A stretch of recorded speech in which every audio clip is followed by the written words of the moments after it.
एक साधु नदी के किनारे बैठा करता था। वह सारा दिन वहां बैठा रहता, समय समय पर अच्छे स्वर में बड़बड़ाता और चिल्लाता, तुम्हें जो चाहिए वह मिलेगा। वहां से गुजरने वाले लोग उसे पागल समझता था और सब उसकी बात को सुन के हंसते थे। एक दिन एक बेरोजगार युवक वहां से गुजर रहा था और उस साधु की आवाज उसके कानों तक पहुंची, जो चाहो वो मिलेगा। यह वाक्य सुनकर युवक साधु के पास आया और उसने पूछा, क्या मुझे जो चाहिए वह मिलेगा?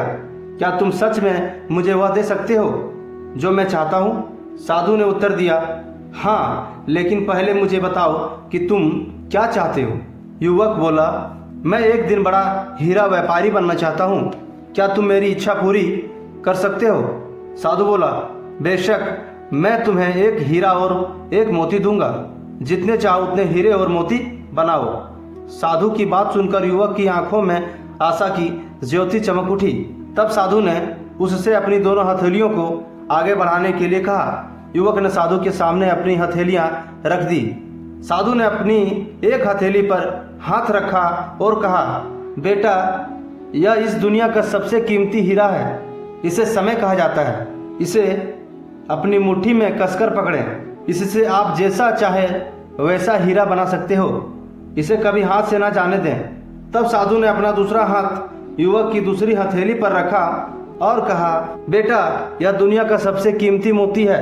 इसे धैर्य कहा जाता है। जब किसी कार्य में समय व्यतीत करने के बाद भी मन चाहा फल ना मिले तो धैर्य नामक इस मोती को धारण करें।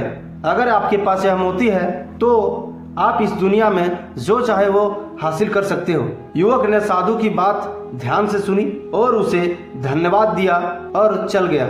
उसे 2 मिले सफलता प्राप्त करने का मंत्र। उसी क्षण उसने निश्चय किया कि वह कभी भी अपना समय बर्बाद नहीं करेगा और हमेशा धैर्य के साथ काम करेगा। कुछ समय के बाद उन्होंने एक बड़े हीरा व्यापारी के साथ काम करना शुरू कर दिया।